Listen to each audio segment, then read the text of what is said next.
Shalom Aleichem, paz seja convosco.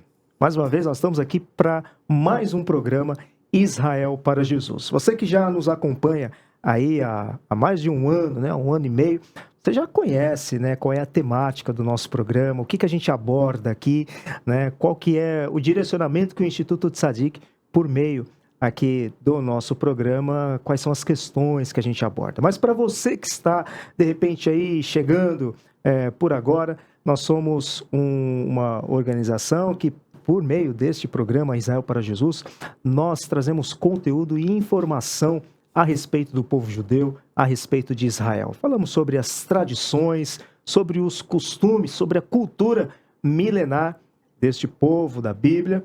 E também aqui é um lugar onde nós compartilhamos os desafios e também as bênçãos, né, do trabalho de evangelização entre os judeus. E claro, sempre encorajando você a ser um participante conosco, né, neste trabalho de evangelização, tanto de judeus como não judeus. Se você quiser saber um pouco mais a respeito do Instituto Tzadik e saber o que nós fazemos, o que nós podemos oferecer, né, para a igreja, para você que quer se aperfeiçoar mais no ensino das Escrituras, como você quer saber mais como se envolver no trabalho de evangelização, você pode entrar no nosso site, institutotzadik.org, e lá você vai ter acesso, né, aos nossos cursos, aos trabalhos de evangelismo, aos projetos que nós desenvolvemos, e assim então você pode se capacitar cada vez mais e colocar a sua vida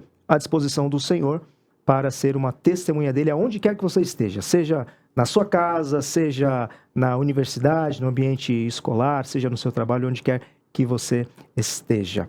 Hoje, justamente, nós vamos falar sobre isso, sobre a importância do estudo da Bíblia, né, e a colocação, então, desse estudo em prática no que diz respeito ao trabalho de evangelismo, né, a relevância e a importância de nos prepararmos, né, biblicamente, para um testemunho mais eficaz, aonde quer que nós estejamos.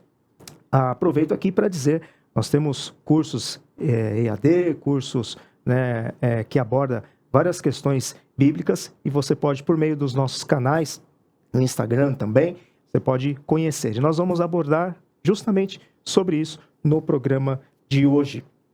E para esse bate-bola, para essa conversa, né, eu trago hoje aqui o Eliel Oliveira. Eliel Oliveira já esteve conosco aqui falando a respeito da prática de evangelização, trazendo o seu testemunho de vida, né, no trabalho de evangelização entre judeus e não judeus, mas também o Eliel tem uma participação muito importante, né, no ministério de ensino das Escrituras. Eliel, seja bem-vindo mais uma vez, obrigado pela sua participação aqui no Israel para Jesus. Obrigado mais uma vez, é um prazer estar aqui com os irmãos e falar da palavra de Deus, né? Exaltar a pessoa de Yeshua, Messias, a sua palavra.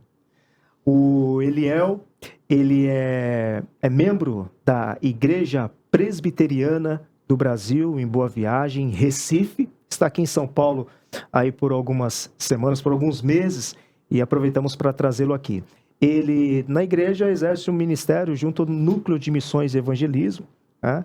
O Eliel também, ele é membro do Instituto Tzadik, né? Então, é alguém que, aqui em São Paulo, né, foi nosso professor durante muitos anos, mas segue servindo ao Senhor Jesus a partir do Recife. E está conosco aqui mais uma vez para falar sobre esse tema muito importante, que é o estudo e o ensino da Bíblia.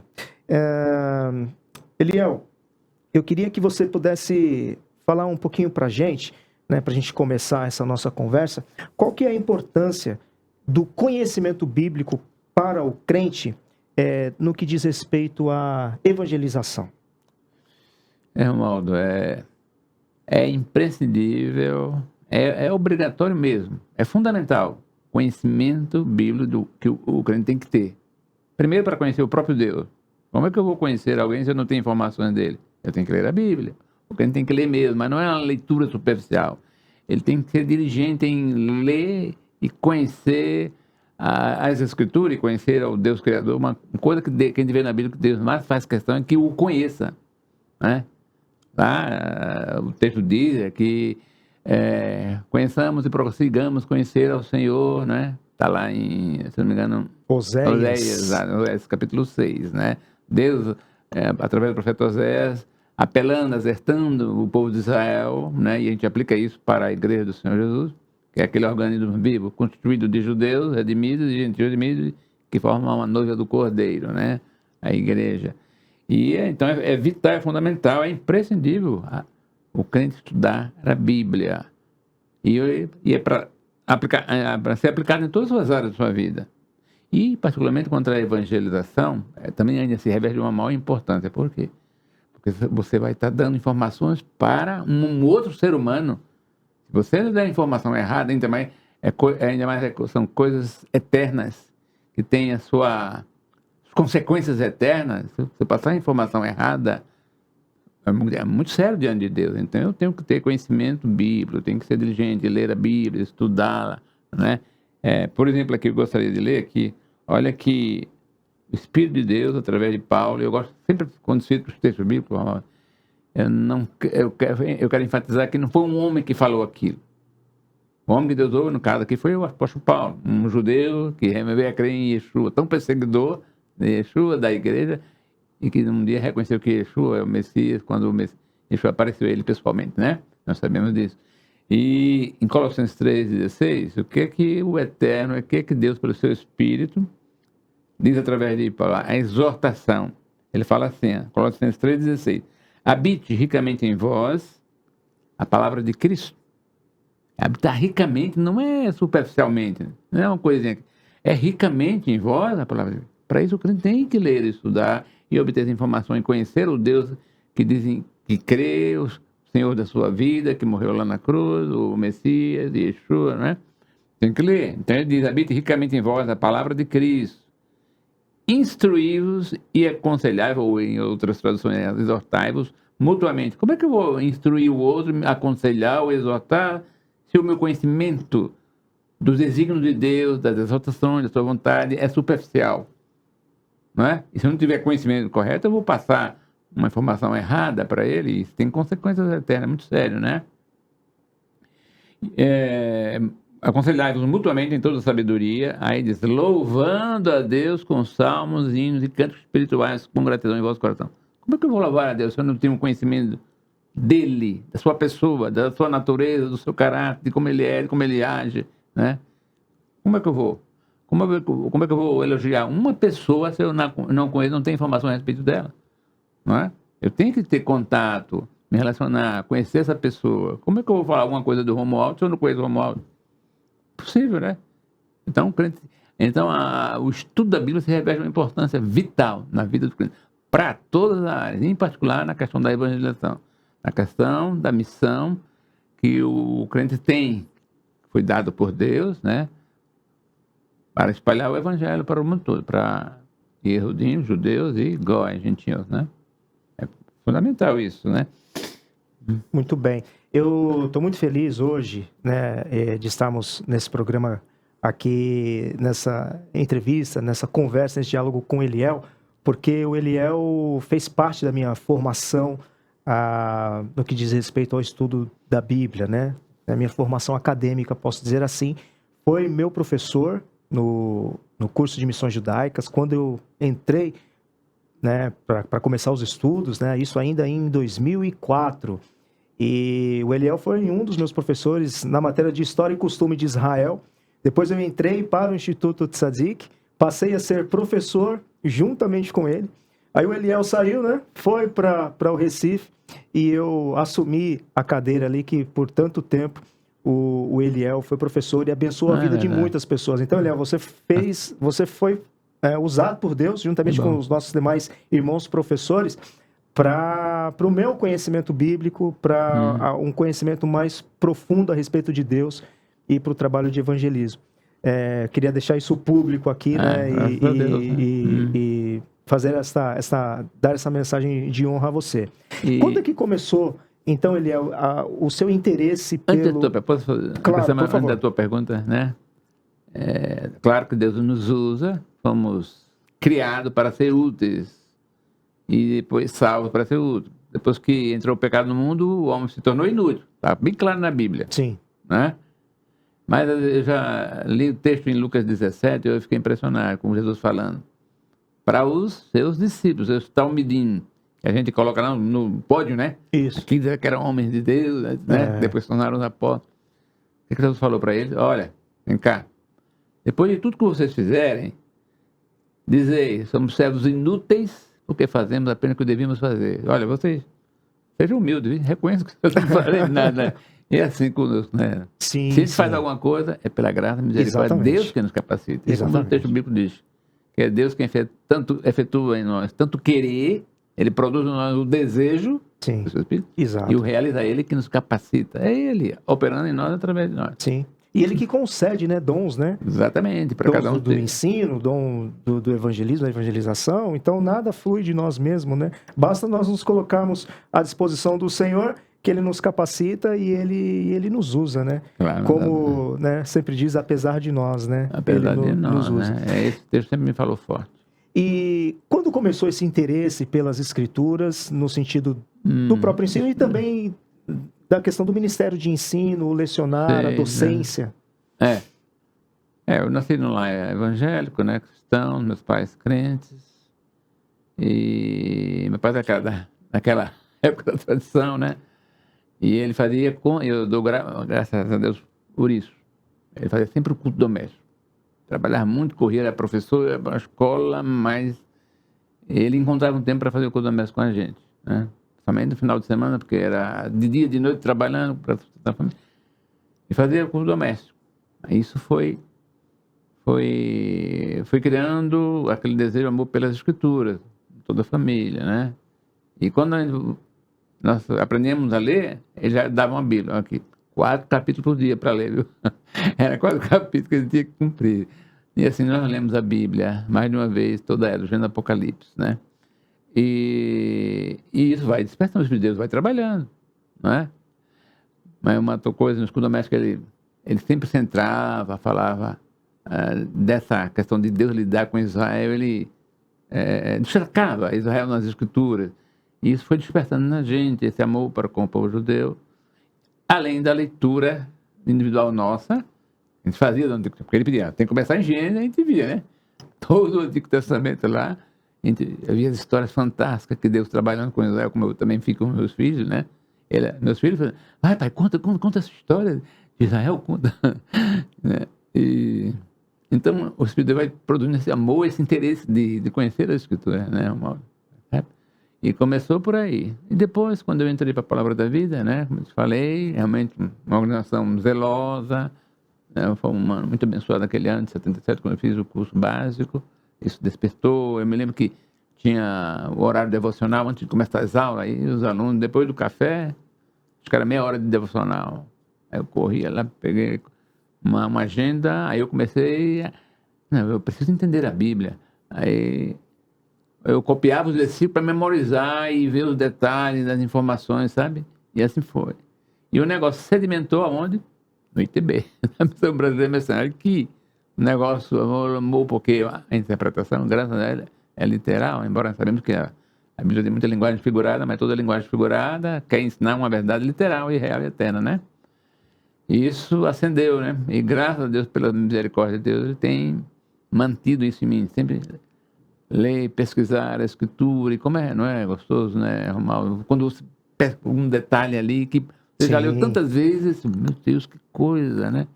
Aí tem textos que você diz, meu Deus, tem misericórdia de nós. O que Deus fez com Israel, né? Disciplinou, né? Israel. Puxa vida, a igreja tem que temer realmente esse Deus, né? Então, foi assim que começou e despertou, né? Esse desejo de estudar profundamente, e graças a Deus tem mantido isso no coração. Eliel, tem um problema que tem agravado as igrejas, e isso, de uma certa forma, está ligado com aquilo que a gente propaga, que é o povo de Israel. Esse problema que eu quero dizer é o problema da judaização. Nós temos muitos grupos, né, que surgem dentro da igreja, que acaba tratando Israel e os judeus, vão para um extremo, que seria como uma forma até parece que como se fosse uma idolatria pelos costumes, pela cultura, Certo. e sempre tem aquela história, né? Vamos restaurar as raízes, aquelas coisas, e acabam indo para um extremo que acaba trazendo para dentro da igreja questões que são pertinentes aos judeus, e muitas coisas dessas culturas, desses costumes, nem são bíblicos, que os judeus, ao longo do tempo, aderiram, né, para si. E a gente vê muitos grupos religiosos, muitas igrejas que, infelizmente, têm trazido isso para dentro da Na igreja, igreja. causado muito desvios e problemas danosos, né? Sei, entendi. O estudo da Bíblia e das Escrituras, né, o estudo correto, sadio, puro, simples ali da palavra de Deus, nos protege também e traz correção em relação a isso, né? Coloca no Assim, seu devido lugar. Queria que você falasse um pouco a respeito disso, né? Sobre essa questão que é tão importante e relevante. exato. Como você está falando, então, realmente, é verdade, o estudo correto e diligente das Escrituras nos protege de todas as heresias que existem hoje, de entendimentos errados, né? E nos guarda, realmente, de todas essas coisas. E até, como Paulo usa a expressão lá em Efésios capítulo 4, verso 14, nos protege de todo vento de doutrina, né? Sim. O corpo de Cristo é montado para isso, né? Aí ele tem aquela que ele levanta os pastores mestres, etc., com as escrituras, né? E então, hoje realmente vemos um certo aumento dessa judaização que as igrejas têm pegado para si, coisas que Deus instituiu para Israel, né? Ou talvez até mesmo tradições rabínicas, né? E nós vemos que isso, eu entendo, Romualdo, que é devido a não observar a distinção que o próprio autor da Bíblia, que é o Espírito Santo, faz entre entre aqueles três grandes pessoas com as quais, esse grande grupo de pessoas com as quais Deus trata e lida. Ou seja, os gentios, né, os goim, a nação de Israel, o povo judeu e a igreja, o corpo de Cristo. São três grupos distintos que Deus trata de maneira diferente e tem como se diz, desígnio diferente para cada um. Embora chegue no final para a glória dele e para que judeus, gentios sejam salvos, né? Esse é o propósito final de Deus, em tratar e lidar com esses três grandes grupos, né? Mas há coisas que Deus instituiu para um grupo que não pode ser aplicado de maneira nenhuma, como Israel, né? Que aí começa a observar as festas judaicas, por exemplo. Lá em São José dos Campos, tem uma sinagoga ortodoxa, né? Aí a gente caminhando por lá, até eu consegui dar um Isaías 53 para um rapazinho judeu vestido lá dentro, mas muito tudo fechado, mas ele recebeu e entrou. E caminhando pela rua naquele dia, o que é que eu encontrei? Um templo bem grande, assim, sinagoga messiânica. Eu olho, puxa vida, vamos lá, vamos ver esses são judeus crentes. Fui lá num culto, eu e a Dila, e não eram judeus, eram de origem gentílica, observando as festas judaicas, sabe? E eles dizendo que era necessário guardar, observar tudo isso. Eu me lembrei que um dirigente, então entre para o senhor receber a bênção. Aí tinha como se diz, uma inclinação carismática, né? Mas estava lá, aquele negócio messiânico. Aí entrando com bandeira de Israel, e comemorar as festas, né? Acho que era o Sukkot Tabernáculos que eles diziam. E no final daí eu vi, puxa vida, isso não vem de Deus, esse negócio. Eu vou sair. Eu pensei que eram judeus, e que até eu fui com um propósito assim, talvez eles conheçam mais judeus, eles são judeus messiânicos, conheçam outros judeus que eu possa ter contatos. Eu fui com esse propósito, né? Para evangelizá-los. Mas não eram judeus, eram gentios, que se diziam cristãos, e com essa abordagem da Escritura, né, das coisas que Deus impôs para Israel, né? E lá no meio do culto, eu disse, vamos embora, não dá. Até me lembro, quando passei na porta lá, fica na porta uma pessoa lá, não sei lá, estava o judeu dele, não, o senhor já vai embora, vai perder a bênção. Não, senhor, desculpa, mas eu preciso ir, né? E acontece muito isso. Então, tudo isso por falta da de distinguir esses três grupos com os quais Deus trata de maneira diferente, né? De ver isso. Aí, se você não fizer essa distinção, o negócio fica confuso, fica sem lógica, né? Percebe? Então, não observa isso. E por toda a Bíblia, você chega em Gênesis, já no primeiro capítulo, Deus já começa a operar o seu plano de criar a nação de Israel para trazer redenção a quem? Aos gentios que se corromperam e se rebelaram contra Deus. Aí está lá, Gênesis capítulo 8, 9, no dilúvio, quando Deus já não suportou mais, só poupou uma família, não é? Só poupou uma família. E aí vem para o capítulo 11 de Gênesis, a Torre de Babel, não é? Capítulo 9, 10 e 9 e 10 tem a disseminação dos goi, dos gentios em nações, né? Depois da confusão de línguas, registrado no capítulo 11, né? Aí eles se espalharam e ali 9 e 10 dá lá as origens dos povos, né? De hoje. E no capítulo 2, já até mesmo no final do capítulo 11, Deus já começa a falar em Abraão, no avô de Abraão, no pai de Abraão, já preparando ali, criar para trazer redenção ao mundo através do povo de Israel, através do descendente de Abraão. E Abraão, como nós sabemos, Abraão era um homem idólatra, junto com sua família. Josué, capítulo 24, fala isso, né? Sim. E Abraão realmente veio a crer no verdadeiro Deus e nunca mais ele se voltou para a idolatria, né? Criando a nação de Israel.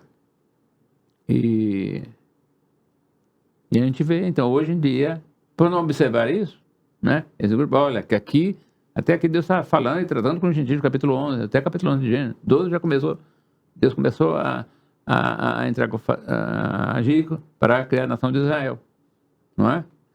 E quando você chega, aí vem tratando com Israel até a morte do Messias, né? Do Messias, está ali, tudo. Desde Gênesis 12, Deus tratando com Israel, né? As nações aparecem quando tem uma relação com o povo judeu, né? Aí é envolvido, aí Deus fala das nações, etc. Aí culmina, né? Nos 4 evangelhos, né? Que fala, nos 4 livros, né? Cumprindo as profecias do Tanar, da Bíblia hebraica, a respeito do Mashiach, não é? E aí tem ali, aí Atos 2, o que Deus faz? Aí coloca Israel de lado, não deixou de tratar, né? Coloca Israel de lado e passa a criar ali, a formar e criar ali o Espírito do Eterno, dá início ao seu ministério da formação do corpo de Cristo, que é constituído de pecadores redimidos dentre os judeus e dentre os gentios, como hoje é o que nós estamos vendo. Não faz essa distinção da confusão. E aí começa a aparecer as heresias nessas igrejas, né? E essa distinção, né, que não é feita hoje, não é somente hoje. A gente vê isso nas próprias escrituras. Quando a gente chega em Atos, o primeiro concílio da igreja, né, presidido por Tiago, né, era justamente para resolver uma questão justamente sobre essa, né? Porque a igreja formada inicialmente majoritariamente por judeus que criam que Jesus era o Messias, mas estavam se convertendo também gentios, e tinha um grupo ali de judeus que queriam impor aos gentios, aos não-judeus, as leis que Deus tinha dado para. Então precisou reunir e falar assim, não. Então, assim, é um problema que vem né, já há muito tempo. Exatamente. Mas o ensino correto das Escrituras também nos protege né, de tantos erros, de tantos desvios, né, de tantas doutrinas de homens erradas, heresias, e até dessa questão da judaização. Exatamente. Dentro do estudo bíblico, Eliel, né, o que a Bíblia diz a respeito da evangelização dos judeus? Bem, diz tudo. Diz tudo, né? Diz, primeiramente, Deus criou a igreja, né? E está formando a igreja para proclamar o evangelho ao mundo. Há um mundo perdido de judeus e gentios perdidos. Essa tarefa, a missão nossa é essa. Ser testemunha de Jesus. A gente vê, né, Romaldo, que nas cartas, que vários propósitos para o qual Deus nos deu o seu Espírito, né, ao membro da igreja. Mas em Atos 1:8, tem um dos propósitos, e é justamente esse. Lá a gente vê claramente que Deus dá o seu Espírito para nós testemunharmos da pessoa de Jesus, né? E sereis minha testemunha. Ali está explícito um dos propósitos, que é para o crente ter capacidade de testemunhar. Então Deus deu o seu Espírito para nós, e é pelo Espírito de Deus que a gente testemunha da pessoa do Senhor Jesus, né? E na questão da evangelização dos judeus, quer queiramos ou não, quer gostemos ou não, quer creamos ou não, os judeus têm prioridade no desígnio de Deus. Isso nós vemos claramente. Tá? Posso ler alguns textos aqui? Sim, por favor. Aqui, vamos ver aqui. Marcos 16:15, que todos nós conhecemos, Jesus ordenando, Yeshua ordenando, depois da sua ressurreição, indo por todo mundo, pregar o evangelho a toda criatura, a missão da igreja, não é? Mesma coisa em Mateus 28, né? 18 a 20, indo fazer discípulos de todas as nações, não exclui o povo judeu, é de todas as nações. Uma ordem dada a esse grupo de pessoas chamada a igreja, que é construída de judeus redimidos, pecadores dentro dos judeus redimidos, pecadores dentro dos gentios, né? Para espalhar o evangelho. E temos também aqui Lucas 24, 40 e 48. Deixa eu ver se eu... Aqui, só um minutinho. Eu ler aqui. Esse aqui eu quero ler. Quero falar aqui. Lucas 24.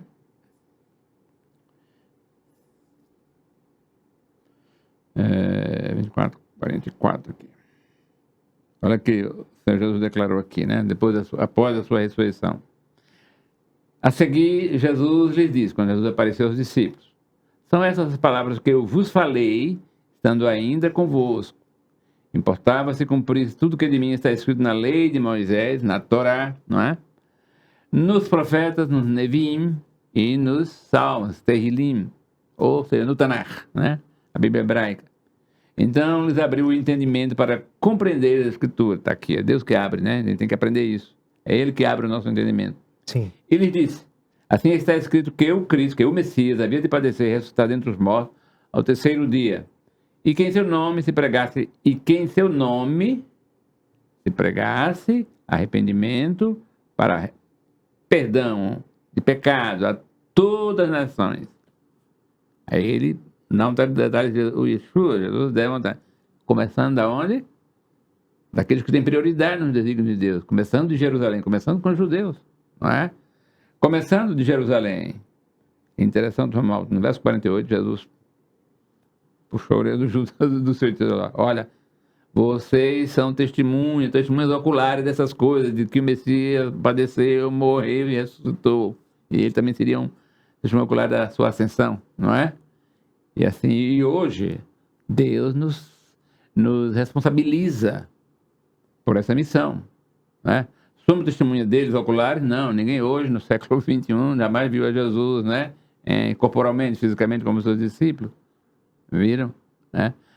Somos testemunhas deles pela fé nas Escrituras e somos responsáveis do mesmo jeito que os discípulos eram e que ele responsabilizou aqui. Vós sois testemunhas dessas coisas, né? E esse que enviou sobre vós a promessa do Pai, que era o Espírito Santo de Deus, né? E ao acontecer, permanecer, pois, na cidade, até que do alto seja revestido de poder. Foi isso que Deus fez ali em Pentecostes, Atos 2, e ele vai fazer sempre. Aquele que nasce de novo, se converte, crê no sacrifício de Yeshua, passa a ter o seu espírito, né? Não vamos ter aquela mesma experiência que houve em Atos, isso foi única. Sim. Ali. Mas que Deus concede o seu espírito àquele que se converte, que crê em Yeshua, assim, é verdade. Então, a evangelização dos judeus, dentro dos desígnios de Deus, é prioritária, é primazia, é aquela questão, né, que a Bíblia apresenta, do princípio da primazia e da simultaneidade, indo aos judeus e indo aos gentios, né? Por isso que o apóstolo Paulo entendia perfeitamente isso, e não foi à toa que o Espírito de Deus levou ele escrever lá em Romanos, verso 16. Porque não me envergonho do Evangelho, porque é o poder de Deus para a salvação de todo aquele que crê. Primeiro do judeu e também do gentio. Né? Muito bem.